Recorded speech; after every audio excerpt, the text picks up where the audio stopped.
નમસ્કાર, હું આદર્શ છું. વેલકમ ટુ આદર્શ education society. Hello students, this is part 4 of How Many Squares Standard 5th Mathematics. In the last part, we discussed or we learned how to measure or calculate the area of our hand, footprints like that. Now, let's go further. How many squares in me? What is the area of this triangle? See, we want to find out the area of this triangle. अब देखते हैं. The rectangle is half the the triangle is half the rectangle of area 2 square centimeter. अब जो ये triangle है ना, वो कितना है? वो ये जो रेक्टेंगल है, ये ट्राइंगल है, वो ये जो अपने पास रेक्टेंगल है, ठीक है, उसका आधा है. अब ये जो रेक्टेंगल है ना, उसका एरिया क्या है? 2 स्क्वायर सेंटीमीटर है कि नहीं? तो अगर रेक्टेंगल का एरिया 2 स्क्वायर सेंटीमीटर है, तो ये जो ट्राइंगल है वो उससे आधा है, तो उसका कितना हो जाएगा? It will be 1 square centimeter or not? So the answer will be 1 square centimeter हो जाएगा कि नहीं? अब देखते हैं next one. Is this shape half of the big rectangle? Yeah, actually this shape is also, ये जो अपना शेप है ना, ये वाला ब्लूइश वाला, is also half of this rectangle. ये जो अपना बड़ा वाला रेक्टेंगल है ना, उसका ये जो शेप हो वो एग्जैक्टली आधा है. सो इट्स एरिया इज, कैसे बताएंगे? चलिए आप बताओ. तो पहले हमको ये जो बड़ा वाला रेक्टेंगल है उसका एरिया फाइंड आउट करना पड़ेगा. And what is the area of this rectangle? Tell me. How many square are in that? 1 2 2 4 जा 8. So the area of this big rectangle is 8. और ये जो रेक्टेंगल है उसका ये जो शेप है वो आधा है.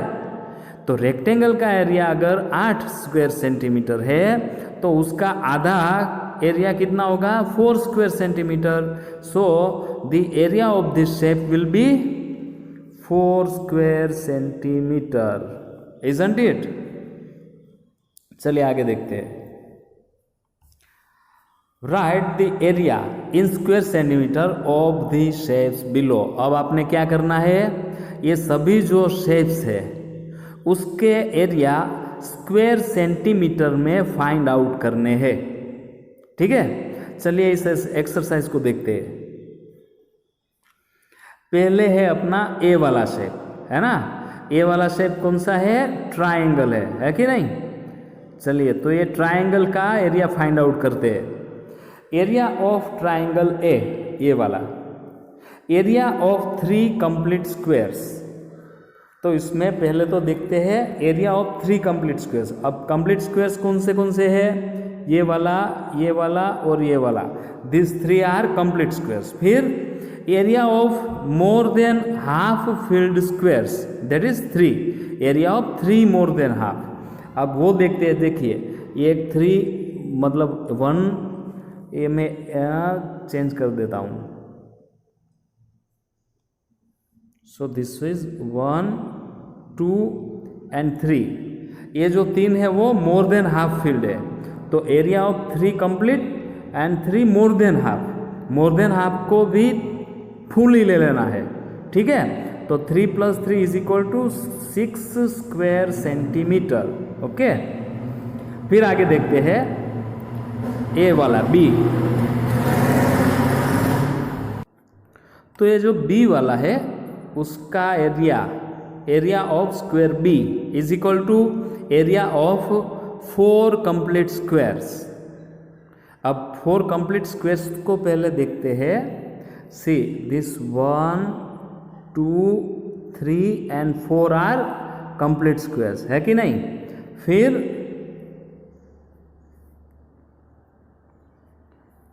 Area of 8 half squares. अब 8 हाफ स्क्वायर्स कौन से है? 1 2 3 4 5 6 7 एंड ये बाजू वाला 8, दिस वन, तो ये 8 हाफ हो गए, ठीक है, वो एग्जैक्टली हाफ है। देखिए फिर एरिया ऑफ 4 क्वार्टर स्क्वायर, सी इसमें एग्जैक्टली क्वार्टर है, हमें पता है इसलिए इसको लिया गया है, ठीक है, आप मत करना। लेकिन अगर ऐसा है कि जो एग्जैक्टली क्वार्टर है मतलब फोर्थ पार्ट, एक्स स्क्वायर का फोर्थ पार्ट अगर वो एग्जैक्टली है तो आप ले सकते हैं।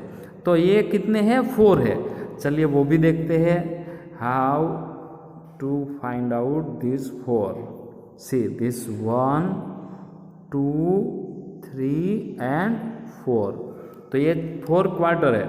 तो अब ये 4 कंप्लीट स्क्वायर का 4 हुआ, एरिया ऑफ 8 हाफ स्क्वायर उसका हाफ मतलब 8/2 करना है, एंड 4 क्वार्टर है, क्वार्टर मतलब फोर्थ पार्ट, तो 4/4, तो कितना हुआ 4 plus 8/2 is 4, and 4 divide by 4, this is what 4 divide by 4 is equal to 1, and that is why 4 plus 4 plus 1 is equal to 9 square centimeter. Now area of shape C, area of 2 complete squares। अब पहले तो ये shape C देख लेते हैं, चलिए। तो उसमें एरिया ऑफ 2 कंप्लीट स्क्वायर्स है, फिर area of 2 more than half filled square है, तो this are area of 2 more than half filled square है। तो और ये देखो इसको निग्लेक्ट किया है क्योंकि वो आधे से कम है, so is equal to 2 plus 2 square centimetre is equal to 4 square centimetre, ठीक है। आगे बढ़े, अब देखिए एरिया ऑफ शेप डी वाला ये है, तो उसमें क्या है, एरिया ऑफ 5 कंप्लीट स्क्वायर्स, ये 1 2 3 4 5 complete square plus area of 2 half filled squares, ये 1 and 2 half filled squares is equal to 5 plus 2 divide by 2, देखो ये हाफ है इसीलिए 2 divide by 2 is equal to 5, 2 cut हो जाएगा 1, 5 plus 1 is equal to 6 square centimetre. फिर area of shape E, ये E वाला, उसमें एरिया ऑफ 18 कंप्लीट स्क्वायर्स है, उसमें 18 कंप्लीट स्क्वायर्स है। Then area of 6 half filled squares, ऐसे 6 1 2 3 4 5 6 हाफ फील्ड है, ठीक है। So 18 plus 6/2 is equal to 18 plus 3 square centimetre is equal to 21 square centimetre. और एरिया ऑफ शेप एफ ये वाला, तो उसमें क्या है, 4 कंप्लीट स्क्वायर्स है, देखो 1 2 3 4 आर कंप्लीट स्क्वायर है। फिर area of 4 more than half filled squares, देखो ये 4 मोर देन हाफ फील्ड स्क्वायर्स है, तो ये 4 हो गए, ठीक है। बस ये छोटा सा लेस देन हाफ है उसको नहीं लेना है, तो क्या होगा 4 प्लस मोर देन हाफ मतलब 4 is equal to 8 square centimetre, हो गया कि नहीं। तो इस तरीके से हम किसी भी शेप का एरिया फाइंड आउट कर सकते हैं। तो चलिए अब देखते हैं इस पार्ट में हमने क्या क्या सीखा, आगे आपको ले चलता हूँ, ठीक है। ओके, तो पहले हमने ये देखा कि अगर ये ट्राइंगल है जो कि आधा है पूरा रेक्टेंगल का, तो हम क्या करेंगे, रेक्टेंगल का एरिया फाइंड आउट करेंगे और उसका आधा जो है वो ये ट्राइंगल का हो जाएगा। सेम वे अगर ऐसा कोई शेप है लेकिन वो आधा है कोई रेक्टेंगल का, तो हम क्या करेंगे, we will find out the area of this big rectangle and will half that area, so that के that area will be of this shape, that what we discussed or learnt in this one. Then after we discussed to find out the area of these shapes, okay, in which triangle, square and this one, actually this is shape is rhombus, this also once again rhombus are there, तो उसका area तो easily find out हो जाएगा।